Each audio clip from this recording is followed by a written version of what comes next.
on connaît Marie, on sait tous qui elle est, mais la réalité, et je voudrais qu'on mette le slide suivant, c'est qu'à l'époque, c'était une jeune fille inconnue. C'était une jeune fille inconnue. Elle venait d'un endroit inconnu, quelque part à Nazareth. C'était pas la grande ville, d'accord? C'était pas Jérusalem. Mais elle avait un héritage de bénédiction générationnelle. Je voudrais qu'on lise un texte ensemble. Luc au chapitre 1. Et on va lire aujourd'hui pas mal dans Luc chapitre 1. Voici ce qu'il est écrit. 6 mois plus tard, Dieu envoya l'ange Gabriel dans une ville de Galilée appelée Nazareth, chez une jeune fille liée par fiançailles, elle n'était pas encore mariée, un homme nommé Joseph, un descendant de David, notez bien ceci, cette jeune fille s'appelait Marie. Alors, Marie était une jeune fille inconnue. Ce n'était pas la fille d'une reine. Ce n'était pas quelqu'un qui faisait partie de la noblesse, de l'élite de l'époque, soit romaine ou soit juive. Non, non, non, non. C'était une inconnue, dans une ville inconnue, une jeune fille.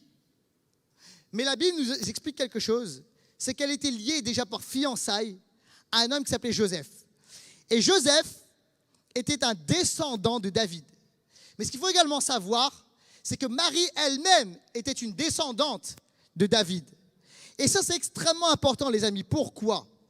Parce qu'elle était inconnue peut-être aux yeux du grand public, mais la réalité, c'est qu'il y avait des promesses extraordinaires sur sa famille. Et en fait, des siècles et des siècles et des siècles auparavant, il y a des prophéties, et plusieurs prophéties, et de nombreuses prophéties qui expliquaient ceci. C'est que le Messie, le sauveur du monde, le roi des rois, celui qui allait libérer Israël et le monde entier, allait être un descendant de David, un fils de David.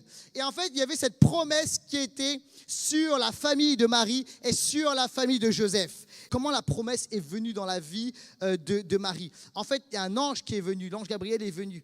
Mais ce qu'il faut savoir, c'est que Marie était positionnée parfaitement pour recevoir la bénédiction de Dieu. Écoutez bien ceci, elle était complètement, parfaitement alignée afin de recevoir. C'est là où Marie a des choses à nous apprendre. C'est là où elle a des choses à nous enseigner. Ça ne veut pas dire qu'il faut dire non. Ça veut dire qu'il faut dire oui comme Marie. Mais il faut se préparer et être fort dans le Seigneur. Lorsque tu rentres dans le plan de Dieu, Dieu n'a jamais promis que ça serait facile. Par contre, Dieu a promis qu'il sera avec nous. Jésus Emmanuel, Dieu avec nous. Et en fait, Dieu n'a jamais cessé d'être avec Marie. Donc, on va regarder à quelques leçons que Marie a à nous donner. Comment est-ce qu'elle a mis en PLS l'ennemi? Comment est-ce qu'elle est entrée dans le plan de Dieu? Mon premier point est le suivant, des paroles d'alignement. Dites avec moi les paroles d'alignement. Alors, elle va dans un endroit reculé, puis elle arrive chez sa cousine, Élisabeth. Elle arrive chez Élisabeth, chez sa cousine, et voici ce qu'on lit au verset 40. Elle entra chez Zacharie et salua Élisabeth. Au moment où celle-ci entendit la salutation de Marie, elle sentit son enfant remuer en elle. Elle fut remplie du Saint-Esprit et s'écria d'une voix forte, « Tu es bénie plus que toutes les femmes, et l'enfant que tu portes est béni. Comment ai-je mérité l'honneur que la mère de mon Seigneur vienne me voir? Car vois-tu, au moment même où je t'ai entendu me saluer, mon enfant a bondi de joie au-dedans de moi. Tu es heureuse, toi qui as cru à l'accomplissement de ce que le Seigneur t'a annoncé. » Moi, j'aime ça. J'aime vraiment cette parole, les amis. Vous savez pourquoi? Parce que c'est une parole qui réaligne Marie. Elle est saisie par le Saint-Esprit et en fait, elle vient donner une parole qui vient réaligner tout de suite, directement, la Marie paniquée. Elle vient la réaligner au plan de Dieu. Et c'est extraordinaire. Elle lui dit, tu es bénie plus que toutes les femmes. L'enfant que tu portes est béni, etc. Tu es heureuse. Et ça, les amis, c'est extraordinaire. On a besoin de paroles comme ça. Vous savez ça? Moi, j'appelle ça des paroles de bénédiction. Parce qu'il y a des personnes ici, vous avez entendu sur vous, sur votre identité, régulièrement et très jeune, des paroles de malédiction. Est-ce que vous connaissez le pouvoir de la langue? Vous savez qu'il y a une puissance dans la langue. On peut détruire. La langue, c'est terrible. Ça peut être un feu qui détruit, qui dévore tout.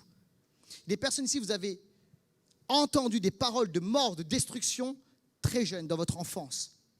Des paroles qui vous a réduit comme à l'incapacité Vous avez entendu des paroles, ces paroles vous ont affaibli, ça vous a empêché d'agir, ça vous a détruit dans votre identité. Et quand vous vous regardez, vous voyez tel que ces personnes, vous ont décrites. Et en fait, c'est comme si on vous a stigmatisé, on a collé une étiquette. C'est des étiquettes de mensonges. En fait, vous savez, les malédictions, parfois on voit les malédictions comme, tu vois, il faut regarder, tu vois quelqu'un dans une salle obscure, tu vois habillé de manière ténébreuse et cette personne fait des invocations. Tu dis, oh là, c'est une malédiction. Ok, ça peut être une malédiction, d'accord? Mais en fait, le plus souvent, les malédictions, c'est pas ça. Les malédictions, le plus souvent, c'est simplement des paroles de mort. Des paroles de destruction. Est-ce que je peux vous dire un truc? Récemment, Dieu m'a vraiment repris. On essaie vraiment de faire attention sur ce qu'on dit à nos enfants. Mais le Seigneur m'a repris récemment parce que par moments, récemment, je me suis un peu laissé aller. Tu vois, je dis, ils sont fatigants. Ça peut arriver. Les parents, vous connaissez ça? Ok, non, je suis le seul. Ok. Ça me fatigue. Ils sont fatigants. Et le Seigneur m'a dit, ça c'est une parole de malédiction.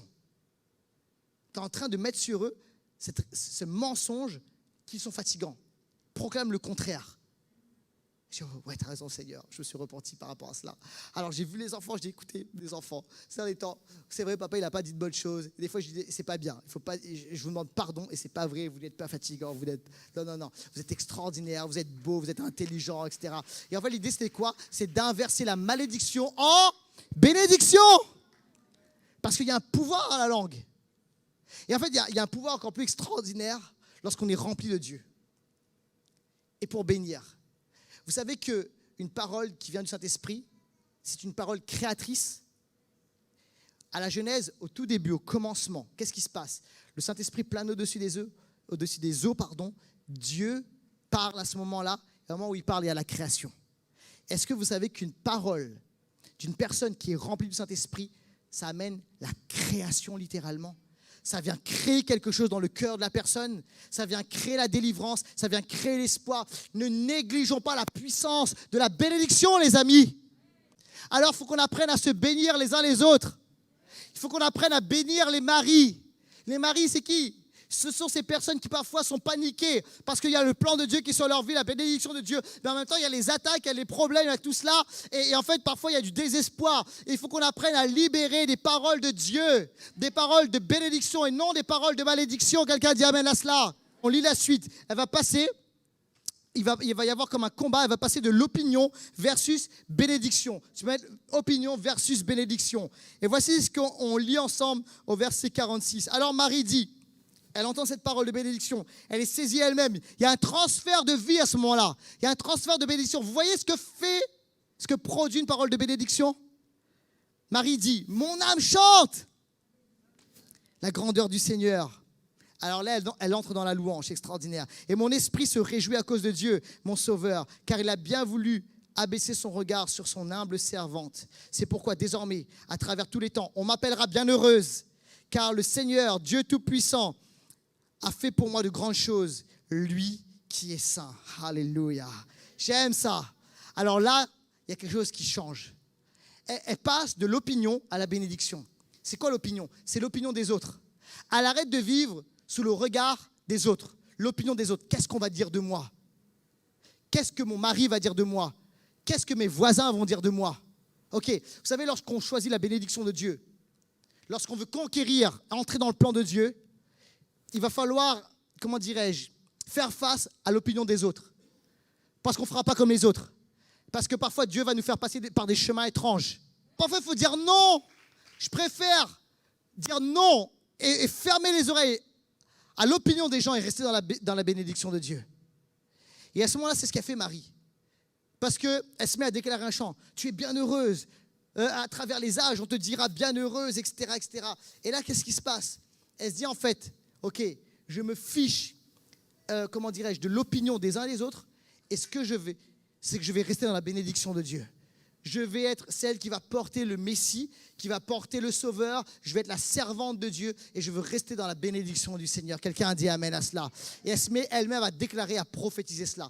Et là, c'est très fort. Vous savez, il y a quelque chose de puissant sur l'autodéclaration quand ça vient de Dieu. Ce n'est pas l'auto-persuasion, c'est l'autodéclaration, d'accord? Ce n'est pas se dire tout ira bien, tout ira bien, tout ira bien, tout ira bien, tout ira bien. Non, ça va aller, ça va aller, ça va aller. Non, ce n'est pas ça, les amis. C'est commencer à déclarer les paroles de Dieu sur vous-même, sur nous-mêmes. Il faut que tu le fasses, il faut que tu le déclares, parce que l'ennemi va venir et il va parler ses opinions. Mais toi, tu dois déclarer la bénédiction sur ta propre vie. Quelqu'un dit amen à cela.